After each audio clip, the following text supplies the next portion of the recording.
أعوذ بالله من الشيطان الرجيم بسم الله الرحمن الرحيم அஸ்ஸலாமு அலைக்கும் வரஹ்மத்துல்லாஹி வபரகாத்துஹு. நான் துல்ஹஜ் மாதத்தின் சிறப்புகள் எனும் தலைப்பில் சில சிந்தனை முத்துக்களை உங்கள் முன் சமர்ப்பிக்கலாம் என நினைக்கின்றேன். அந்த வகையில் துல்ஹஜ் என்பது இஸ்லாமிய வருடக்கணக்கிலுள்ள 10வது மாதமாகும். இது மிகவும் புனிதமான மற்றும் அர்த்தமுள்ள மாதமாகும். இம்மாதத்தில்தான் ஹஜ் பயணம் நடைபெறுகின்றது மற்றும் பல முக்கியமான இபாதத்களும் ஆற்றப்படுகின்றன. எண்ணற்ற சிறப்புகளை தன்னகத்தே கொண்ட துல்ஹஜ் மாதத்தின் சிறப்புகளை ஒவ்வொன்றாக நோக்குவோமேயானால், முதல் 10 சிறந்த நாட்கள்.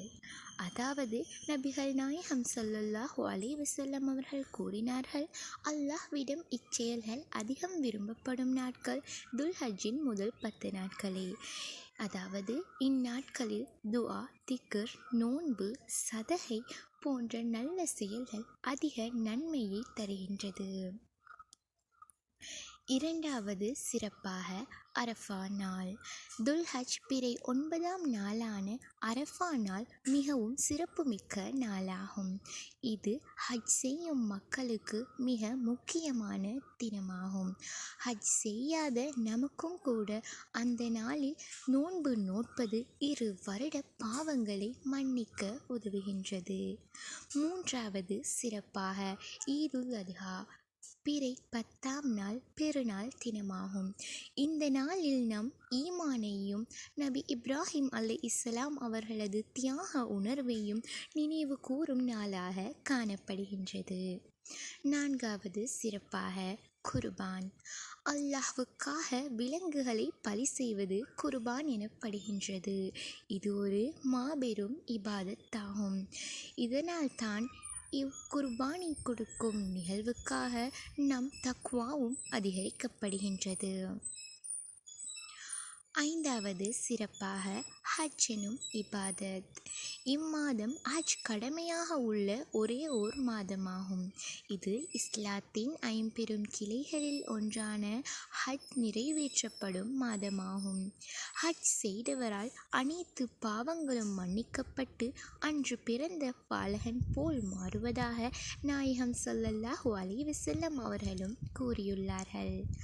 ஆறாவது சிறப்பாக தக்வாவை வளர்த்து கொள்ளும் மாதம். நோன்பு, திக்ர் போன்ற பல நல்லமல்களை இம்மாதத்தில் செய்வதால் நம் உள்ளத்தை பரிசுத்தப்படுத்தும் மாதமாகவும் காணப்படுகின்றது. ஏழாவது சிறப்பாக முக்கிய சிறப்பாக சமத்துவ உணர்வு. ஹஜ் மூலம் உலகம் முழுவதும் உள்ள முஸ்லிம்கள் ஒரே இடத்தில் கூடப்படுகின்றனர். இதனால் இஸ்லாத்தின் ஒற்றுமையும் சமத்துவமும் பிரதிபலிக்கப்படுகின்றது. மேலும் ஈமான் புதுப்பிக்கப்படும் தருணமாகவும் துல்ஹஜ் மாதம் காணப்படுகின்றது. நம்முடைய நம்பிக்கையை, ஈமானை புதுப்பிக்கவும் நம் வாழ்வை சிறப்பாகவும் மாற்றிக்கொள்ள ஒரு புதிய துடிப்பை இம்மாதம் தருகின்றது. இறுதி சிறப்பாக மற்றும் முக்கிய சிறப்பாக இஸ்லாமிய வரலாற்றின் நினைவுகளை கொண்ட மாதமாக காணப்படுகின்றது. நபி இப்ராஹிம் அலைஹிஸ்ஸலாம் அவர்கள் தன் மகன் இஸ்மாயில் அலைஹிஸ்ஸலாம் அவர்களை அல்லாஹ்வின் கட்டளைக்கு மாறு செய்யாது பலி செய்ய தயாரானார்கள்.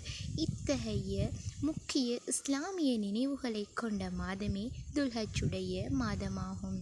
எனவே துல்ஹஜ் மாதம் என்பது நன்மைகள் நிறைந்த மன்னிப்புகளுக்கான வாய்ப்பு மற்றும் ஆன்மீகம் வளரக்கூடிய சிறந்த தருணமாகும். எனவே இதை நம்மால் முடிந்த அளவு பயனடைய செய்வோம்.